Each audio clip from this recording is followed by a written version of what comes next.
Ini adalah kedai ayam goreng terbaik di Korea. Dengan saus rahasia eksklusif. Meskipun terlihat seperti hidangan yang gelap, tapi setelah Anda mencicipinya, wow, enak. Luar biasa. Tapi jualan ayam goreng ini hanya untuk penyamaran. Setiap malam, mereka menyusun rencana, mengumpulkan bukti untuk menangani kasus. Karena identitas asli mereka adalah polisi anti narkoba dan jaringan narkoba yang diselidiki. Tinggal di seberang resto ayam goreng ini, ada banyak pria kuat yang berjaga. Tak ada yang boleh masuk, hanya kurir yang mengantar makanan yang bisa masuk. Sehingga, polisi membuka resto ini dan menunggu pesanan mereka. Dengan begitu, polisi bisa masuk untuk menyelidikinya. Tapi, seiring berjalannya waktu, resto ini justru semakin ramai. Dan Kapten Go mulai tergiur dengan uang. Pengedar narkoba belum juga pesan makanan. Kapten Go yang telah bekerja keras pun pulang. Sambil membawa paper bag, istrinya terkejut, sebab ada tas bermerek di dalamnya. Dia masih tak percaya, lalu memeriksanya lagi. Ternyata benar, sebuah tas mahal.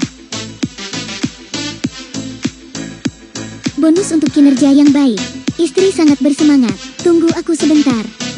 Aku mau mandi dulu. Malam itu, Kapten Go mengerti bagaimana rasanya menghasilkan uang.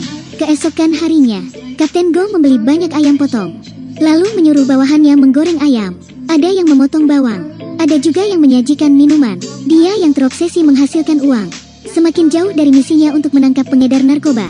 Suatu malam, Yang Ho mengintai para pengedar itu. Dia melihat mereka semua keluar dari markas. Yang Ho segera menelpon rekan-rekannya. Tapi, tak ada jawaban. Karena saat itu resto mereka masih ramai. Semua orang sibuk melayani pelanggan. Mustahil. Yang Ho hanya bisa membuntutinya sendirian. Tapi saat di persimpangan jalan, mobil pengedar narkoba melaju ke arah yang berbeda. Dia berusaha mengikuti salah satunya. Tiba-tiba sebuah mobil lewat di depannya. Dia harus mengerem mendadak dan kehilangan jejak mereka. Setelah kembali, dia menanyai timnya. Kita ini buka kedai ayam goreng demi menangkap penjahat, atau menangkap penjahat demi buka kedai ayam goreng? Ucapan ini menyinggung rekan satu tim yang juga kelelahan. Detektif Ma berkata dengan sangat tidak nyaman. Aku tersiram minyak mendidih 180 derajat. Terluka kena pisau. Kau tahu betapa sakitnya?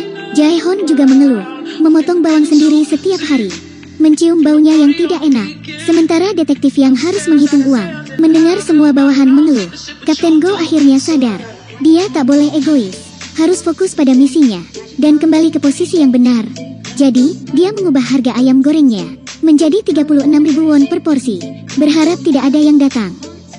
Untuk mengurangi jumlah pelanggan, Kapten Go juga memutuskan menjual kulit ayam seharga 36.000 won. Ini pasti menakuti tamu. Tapi, tak disangka, kedainya malah semakin ramai. Tanpa tahu apa sebabnya, tagline-nya adalah ayam goreng kaisar. Menyesal selamanya jika tidak makan. Bahkan rombongan turis juga datang, membuat kedai ayam ini menjadi viral di media. Kapten Go agak gelisah.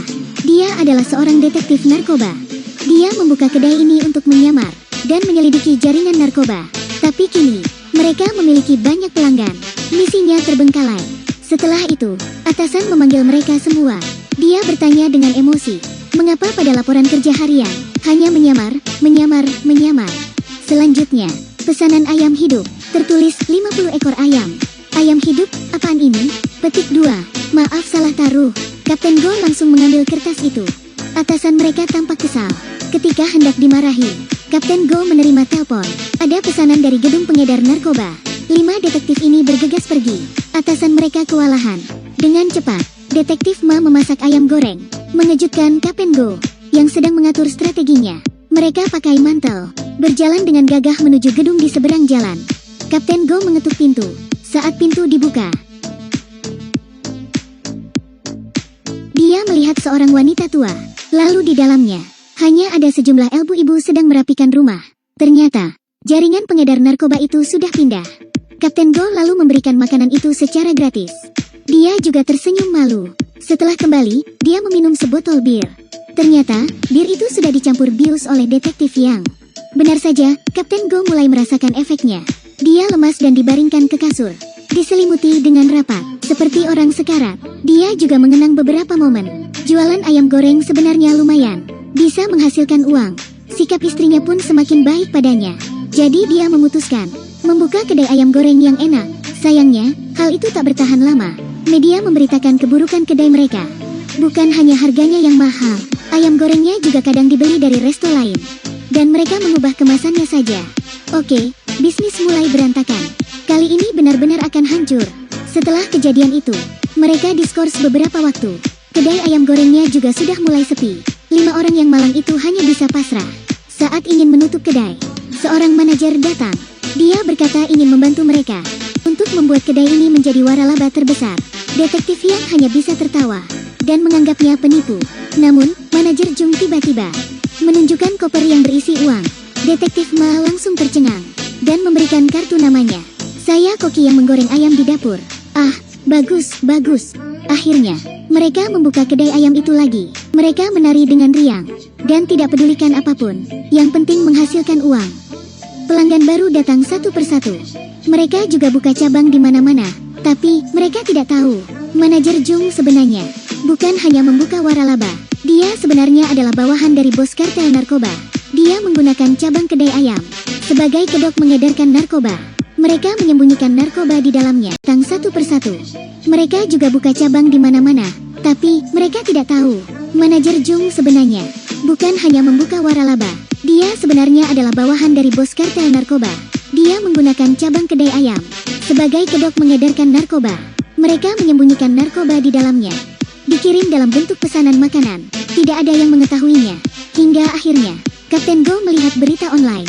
Staf kedai di cabang lain sering berkonflik dengan tamu.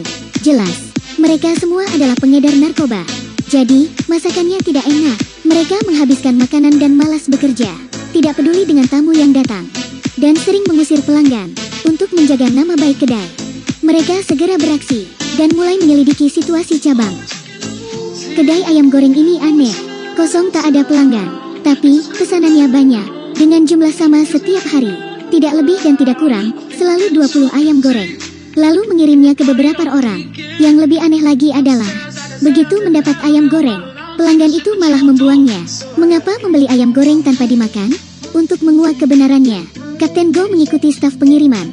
Dia mendengar pelanggan itu tidak punya uang dan merebut ayam goreng itu, lalu kabur.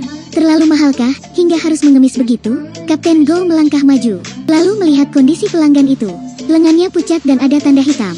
Kebenaran terungkap, pelanggan ini pecandu narkoba. Setelah bukti terkumpul, Kapten Go akan menangkapnya. Mereka datang ke kantor waralaba, tapi ternyata sudah kosong. Sepertinya ada yang membocorkannya. Tiba-tiba, ponsel detektif yang berdering. Lalu dia melihat, detektif Ma ditangkap oleh musuh. Untungnya, mereka semua telah memasang pelacak. Mereka lalu bergegas menyelamatkan detektif Ma. Di sisi lain, detektif Ma yang diikat di gudang terus berusaha melepaskan diri. Penjaga yang melihatnya langsung memukulnya dengan keras. Tapi, dia terlambat. Detektif Ma berbalik menyerang. Dia menghajar penjaga itu. Mereka terus bertarung untuk mengalahkan lawan mereka. Kemudian, detektif Ma yang melihat para penjahat itu pergi menggunakan mobil, langsung mengikutinya hingga sampai di sebuah dermaga. Dia melihat bos kartel narkoba sedang bertemu pihak lain yang terlibat dalam jaringan ini. Karena tak sanggup melawan mereka, dia buru-buru menyalakan sirine di ponselnya. Begitu mendengarnya, semua orang langsung panik. Bos kartel narkoba curiga pihak lain ini intel. Dia lalu mengeluarkan pistol dan menembak bos pihak lain itu. Kedua geng besar itu pun berkelahi. Perang saudara yang membabi buta. Tepat ketika detektif Ma merasa berhasil, Kapten Go dan bawahannya datang. Tanpa basa-basi, langsung berdiri di depan para penjahat. Detektif Ma pun mendekat. Apakah mereka takut? Tidak. Ketika diserang gerombolan narkoba ini, 5 polisi anti-narkoba hanya tersenyum. Setelah jualan ayam goreng begitu lama, tiba saatnya untuk bertarung. Yang pertama maju adalah detektif Ma. Dia adalah anggota tim judo nasional. Dia menarik seseorang, lalu membantingnya, hingga tergeletak. Dan melemparnya lagi. Musuh berteriak, "Kenapa kau selalu membidikku? Kau bilang aku terlihat lebih buruk darimu.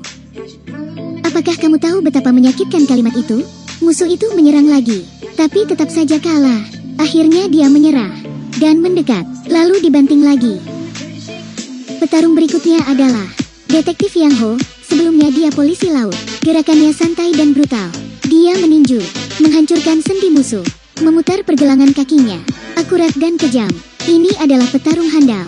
Selanjutnya Detektif Yang. Dia adalah juara Muay Thai Oriental. Dia terlihat sangat kurus, tapi setiap kali musuh menyerang, akan ditendangnya menggunakan beberapa jurus, hingga musuhnya tergeletak. Berikutnya detektif Jae-hon. Kelebihannya adalah semangat bertarung. Meskipun banyak musuh yang memukulinya, dia tetap tertawa, melompat-lompat dengan semangat, hingga membuat musuh kelelahan. Kini giliran dia yang menyerang. Secara perlahan dia mengalahkan penjahat itu. Yang terakhir adalah Kapten Go. Meski telah dihajar berkali-kali, dia masih bisa bertahan. Orang-orang menjulukinya zombie. Lihatlah dia meraih kaki musuh, sambil menahan pukulan musuh lainnya. Tapi dia tetap bertahan. Siapapun yang mendekat akan dihajar dan menghabisi musuh satu persatu, bagaikan zombie yang haus darah. Saat sedang bertarung, Kapten Go melihat bos jaringan narkoba ini kabur. Bos berhasil menaiki kapal. Namun, sebelum dia berangkat, Kapten Go muncul di dekat jendela bagai zombie. Keduanya pun bertarung di atas kapal. Bos narkoba itu berhasil dirobohkan. Kapten Go lalu menggigit kakinya mirip, dan akhirnya dia berhasil ditangkap. Ketika polisi lain datang ke lokasi, semua pengedar narkoba sudah terikat rapi. Sementara Kapten Go dan timnya duduk santai di sofa.